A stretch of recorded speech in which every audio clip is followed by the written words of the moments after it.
আসসালামু আলাইকুম। আমন্ত্রণ বাংলা ভিশন সংবাদে আপনাদের সঙ্গে থাকছি সেলিনা তাওহিদ। শুরুতেই জানিয়ে দিচ্ছি সংবাদ শিরোনাম। নির্বাচন কমিশন পুনর্গঠনে রাষ্ট্রপতির সিদ্ধান্তই চূড়ান্ত, তবে বিএনপির আলোচনার প্রস্তাব ইতবাচক বললেন প্রধানমন্ত্রী শেখ হাসিনা। নির্বাচন কমিশন পুনর্গঠন নিয়ে কাল রাষ্ট্রপতির সঙ্গে আলোচনায় বিএনপির ভিত্তি হবে 13 দফা, জানালেন রিজভী। সার্চ কমিটি নয়, আইন চান বিশিষ্টজনেরা। নারায়ণগঞ্জে ব্যস্ত দুই প্রার্থী, নৌকাতে চড়ায় আইভির ভরাডুবি হবে বললেন সাখাওয়াত, আর আইভি বললেন জনগণ তার সঙ্গে আছে, কেউ তাকে হারাতে পারবে না। স্বল্পোন্নত দেশের তালিকা থেকে বের হয়ে গেলে বাংলাদেশের রপ্তানি কমে যাবে 5.5%, জানিয়েছে সিপিডি।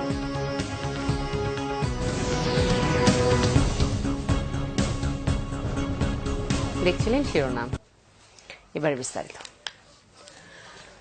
আন্দোলনের নামে দেশে বিভৎস পরিস্থিতি না করে গণতন্ত্রের পথে ফিরতে বিএনপি নেতৃত্বের প্রতি আহ্বান জানিয়েছেন প্রধানমন্ত্রী শেখ হাসিনা। বিএনপির প্রস্তাব ও আলোচনাকে ইতবাচক উল্লেখ করে বলেন, নির্বাচন কমিশন পুনর্গঠন নিয়ে রাষ্ট্রপতি চূড়ান্ত সিদ্ধান্ত নেবেন। বিজয় দিবস উপলক্ষে রাজধানীতে আওয়ামী লীগের আলোচনা অনুষ্ঠানে এসব মন্তব্য করেন প্রধানমন্ত্রী।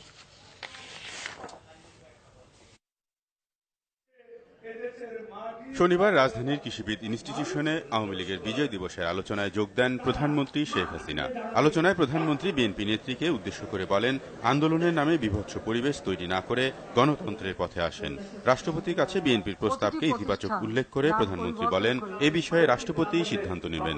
একথা যেন দেশবাসী কখনো ভুলে না যায় যে যারা এই ধরনের বিভৎস ঘটনা ঘটাতে পারে, জীবন্ত মানুষকে পুড়িয়ে হত্যা করতে পারে, এটাই নাকি তার আন্দোলন।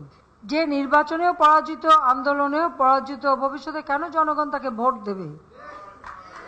এখন ওনাদের একটা চেষ্টা যে এমন একটা কিছু হোক যারা একেবারে নাগর দোলাই করে ওনাকে নিয়ে ক্ষমতায় বসায় দেবে, সেই দোলা নিয়ে কেউ আসবে না। যাদের আশা করেন তারাও কলির বুঝ বুঝে গেছে, তারা ওইটাকে সাড়া দেবে না। আমি একটা কথাই বলবো যে গণতন্ত্র যদি বিশ্বাস করে, আজকে নানা ধরনের কথা এটা সেটা না বলে, ঠিক আছে, গণতন্ত্রের চর্চা করুক। রাষ্ট্রপতির কাছে তারা প্রস্তাব পাঠিয়েছে, রাষ্ট্রপতি তাদের ডেকেছেন, তারা আলোচনা করবে। রাষ্ট্রপতি সব দলের সাথে আলোচনা করে রাষ্ট্রপতি সিদ্ধান্ত নেবে। আমাদের বিশ্বাস জনগণের উপর আছে, আমাদের আস্থা জনগণের উপর আছে। খুনিদের পুরস্কৃত করে বিএনপি কিভাবে ন্যায় প্রতিষ্ঠার কথা বলে সে প্রশ্ন তোলেন প্রধানমন্ত্রী। বিএনপি নেত্রীর বিষয়ে বলেন, ভোট চুরির অপরাধে যাকে ক্ষমতা ছাড়তে হয়েছিল তার মুখে নির্বাচনের শুদ্ধতার কথা মানায় না। ভোট চুরির অপরাধে জনগণের আন্দোলনে যে পদত্যাগে বাধ্য হয়েছিল, তার মুখে আবার নির্বাচনের শুদ্ধতার কথা কোত্থেকে আসে বা তার দলের লোক বলে কিভাবে? 2001 সালে যুক্তরাষ্ট্রের আবদারের কাছে দেশের স্বার্থ বিকিয়ে বিএনপি ক্ষমতা এসেছিল বলেও জানান প্রধানমন্ত্রী। 2001-এ ক্ষমতা আসা এত আমার জন্য কঠিন ছিল না যদি আমি একটু কম্প্রোমাইজ করতাম। আর সে কম্প্রোমাইজটা কি? আমার দেশের গ্যাস আমার দেশের মানুষের কাছে লাগবে না, আমি বেচে দেবো অন্যের কাছে। 75-এ স্বাধীনতা বিরোধীরা হত্যা ষড়যন্ত্রের মাধ্যমে অসাংবিধানিকভাবে ক্ষমতা দখল করে ইতিহাস বিকৃত করেছিল বলেও স্মরণ করিয়ে দেন প্রধানমন্ত্রী। 21 বছর এদেশের মানুষকে বিভ্রান্ত করা হয়েছিল, ইতিহাস বিকৃত করা হয়েছিল। আমাদের প্রজন্মের পর প্রজন্ম অনেকেই সঠিক ইতিহাস জানার সুযোগ পায়নি। এটাই হচ্ছে আমাদের দুর্ভাগ্য। এছাড়া প্রধানমন্ত্রী তার বক্তব্যে আওয়ামী লীগ সরকারের নানা উন্নয়নের কথা তুলে ধরেন। রকুনুজ্জামান, বাংলা ভিশন, ঢাকা। সবার আস্থাশীল নির্বাচন কমিশন গঠনে রাষ্ট্রপতি ভূমিকা নেবেন বলে আশা করছে বিএনপি, জানিয়েছেন দলের সিনিয়র যুগ্ম মহাসচিব রুহুল কবির রিজভী আহমেদ। নয়াপল্টন কেন্দ্রীয় কার্যালয়ে এক সংবাদ সম্মেলনে রিজভী জানান, বেগম জিয়া 13 দফার উপর ভিত্তি করে রবিবার রাষ্ট্রপতির সাথে আলোচনা করতে আগ্রহী বিএনপি। এদিকে নারায়ণগঞ্জ সিটি নির্বাচনে ভোট ডাকাতির আশ্রয় নিলে তার প্রতিক্রিয়ার জন্য প্রস্তুত থাকতে নির্বাচন কমিশনের প্রতি হুঁশিয়ারি উচ্চারণ করেছেন রিজভী। বলেন, লুটপাট, গুম, খুন ও ভোটের অধিকার হরণের জবাব দিতে ঐক্যবদ্ধ নারায়ণগঞ্জের মানুষ। বিএনপির দাবি অগ্রাহ্য করে সেনা মোতায়েন না করায় কমিশনের কঠোর সমালোচনা করেন বিএনপির এই নেতা। তার অভিযোগ, অবৈধ অস্ত্র উদ্ধারে কোনো ভূমিকা না নেয়ায় ভোটের দিনের পরিস্থিতি নিয়ে শঙ্কায় আছে সাধারণ ভোটাররা। সুষ্ঠু নির্বাচন হলে বিএনপির প্রার্থী লক্ষাধিক ভোটে জয়ী হবে বলেও আশা করেন রুহুল কবির রিজভী।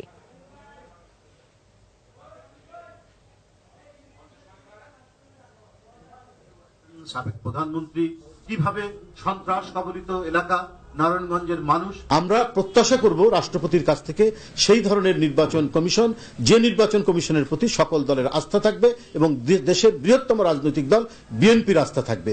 সেই আস্থা ব্যতিরেকে যদি বর্তমান সংবিধান অনুযায়ী, প্রধানমন্ত্রীর পরামর্শ অনুযায়ী যদি শুধুমাত্র শাসক দলের অনুগত লোককে খোঁজেন, তাহলে তো এটা আপনার আস্থাশীল কোনো ঘটনা হবে না। দায়িত্বহীন কণ্ঠে বলতে চাই, এই নির্বাচন কমিশন তাদের অধীনে রক্তপাতের নির্বাচনের ন্যায় আগামী 22শে ডিসেম্বর অনুষ্ঠিতব্য নাসিক নির্বাচন আলোহীন, ভোটহীন, ভোটার শূন্য ও অন্ধকার তুল্য প্রবণতার নির্বাচন সফল করার তৎপরতা চালালে সেটি প্রতিহত করার জন্য জনগণ দিবানিশি প্রস্তুত থাকবে।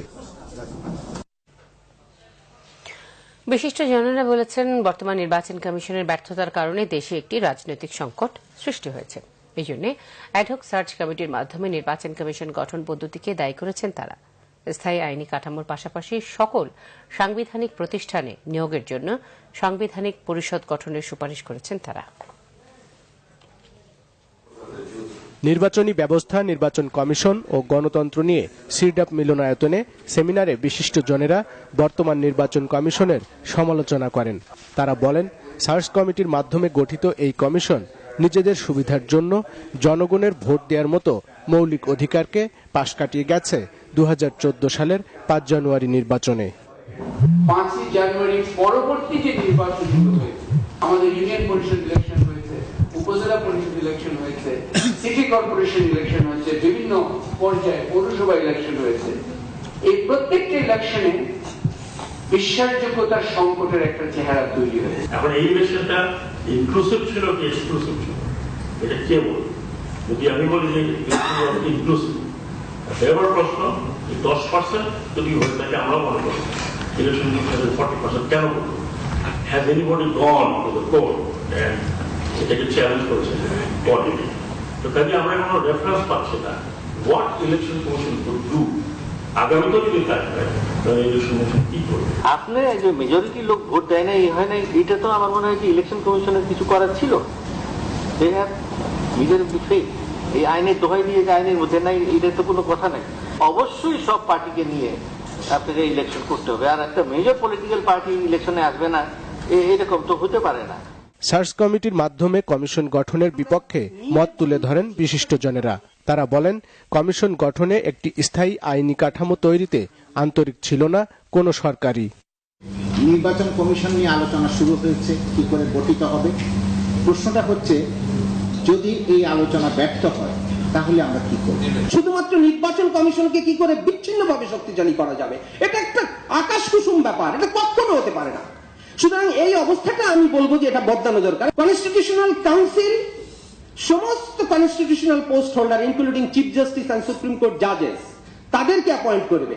বক্তারা বলেন, নির্বাচন সুষ্ঠু করা কমিশনের একার দায়িত্ব নয়। এজন্য সকল সাংবিধানিক প্রতিষ্ঠানকে শক্তিশালী করার পরামর্শ উঠে আসে তাদের আলোচনায়। Ariful Haque, Bangla vision, Dhaka. Narayanganj city corporation নির্বাচন নিয়ে সুশাসনের জন্য নাগরিক সুজন মেয়র প্রার্থীদেরকে নিয়ে জনতার মুখোমুখি একটি অনুষ্ঠান করেছে। শনিবার বিকেলে নারায়ণগঞ্জ ক্লাব মিলনায়তনে এই অনুষ্ঠানটি হয়। এ সময় সব দলের মেয়র প্রার্থী ছাড়াও সদ্য নির্বাচন থেকে সরে দাঁড়ানো এলডিপি মনোনীত প্রার্থী কামাল প্রধানও উপস্থিত ছিলেন। নারায়ণগঞ্জ সিটি কর্পোরেশন নির্বাচনকে নিয়ে সুশাসনের জন্য নাগরিক সুজন আয়োজিত জনতার মুখোমুখি অনুষ্ঠানে উপস্থিত ছিলেন আওয়ামী লীগ মনোনীত মেয়র প্রার্থী ডাক্তার সেলিনা হায়াত আইভি, বিএনপি মনোনীত অ্যাডভোকেট সাখাওয়াত হোসেন খান, বিপ্লবী ওয়ার্কার্স পার্টির অ্যাডভোকেট মাহবুবুর রহমান ইসমাইল, ইসলামী আন্দোলন বাংলাদেশের মুফতি মাসুম বিল্লাহ, ইসলামী ঐক্যজোট প্রার্থী মুফতি এজহারুল হক এবং মেয়র প্রার্থী রাশেদ ফেরদৌস সোহেল। সুজনের সাধারণ সম্পাদক ডক্টর বদিউল আলম মজুমদারের সঞ্চালনায় স্বাগত বক্তব্য রাখেন সৈয়দ আবুল মাকসুদ। এখন যিনি যে দলে থাকুন না কেন, এখানে সব দলের আছেন, কিন্তু যখন নির্বাচিত হবেন, নির্বাচিত হওয়ার পরে তিনি যাতে সমস্ত দলের মেয়র হতে পারেন, এটি আমাদের কাম্য। পরে প্রার্থীরা ভোটারদের কাছে তাদের নির্বাচনী প্রতিশ্রুতি তুলে ধরেন। নদীর ওই পারে কদম রসুল অঞ্চলে এবং সিদ্ধিরগঞ্জ অঞ্চলে কাজ করার জন্য। শতভাগ কাজ করা সম্ভব হয়নি এবং কোনোদিন এটা সম্ভবও নয়, এবং এই চলমান প্রক্রিয়ার মধ্যে আমার প্রায় 70% কাজ শেষ হয়েছে, এখনো 30% কাজ বাকি আছে। আমি নারায়ণগঞ্জবাসীর কাছে আহ্বান জানাবো যে কাজটি করার সুযোগ দেওয়ার জন্য।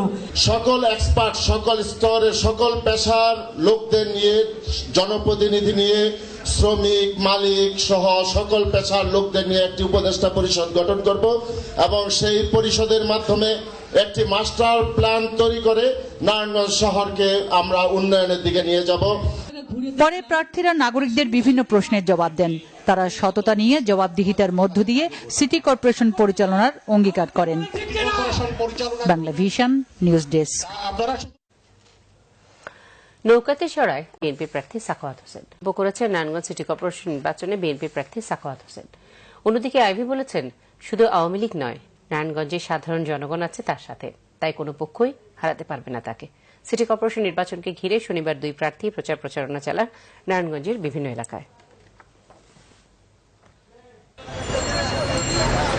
হিম হিম আবহাওয়ায় নারায়ণগঞ্জে উত্তাপ ছড়িয়েছে সিটি কর্পোরেশন নির্বাচন। 22 ডিসেম্বরের নির্বাচনকে সামনে রেখে প্রচার প্রচারণায় ব্যস্ত সময় পার করছেন আওয়ামী লীগ ও বিএনপির দুই প্রার্থী।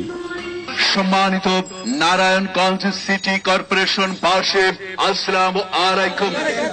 বিএনপির প্রার্থী অ্যাডভোকেট সাখাওয়াত হোসেন শনিবার গণসংযোগ চালায় নারায়ণগঞ্জের সিদ্ধিরগঞ্জ, শিমরাইল, হিরাঝিল এলাকায়। ধানের শীষের প্রতীক নিয়ে ভোটারদের কাছে যাচ্ছেন বিএনপির কেন্দ্রীয় নেতারাও। এ সময় নিজেদের পক্ষে গণসংযোগ চালায় কেন্দ্রীয় স্বেচ্ছাসেবক দল সহ বিভিন্ন সংগঠনের নেতারা। প্রচারণায় অংশ নিয়ে বিএনপির প্রার্থী সাখাওয়াত হোসেন বলেন, নৌকার কারণেই আইভির পরাজয় হবে। সেলিনা হায়াত আইভিকে এই নৌকার যত অপকর্ম আছে নারায়ণগঞ্জে, সকল অপকর্মের ভাগ তাকেই নিতে হবে, যেহেতু সে এই প্রতীকের প্রার্থী। মানুষ মুখিয়ে আছে ভোট দেওয়ার জন্য। যদি ভোট দেওয়ার পরিবেশ সৃষ্টি হয়, এই নারায়ণগঞ্জের লক্ষ লক্ষ ভোটের ব্যবধান ইনশাল্লাহ আমরা বিজয়ী হব।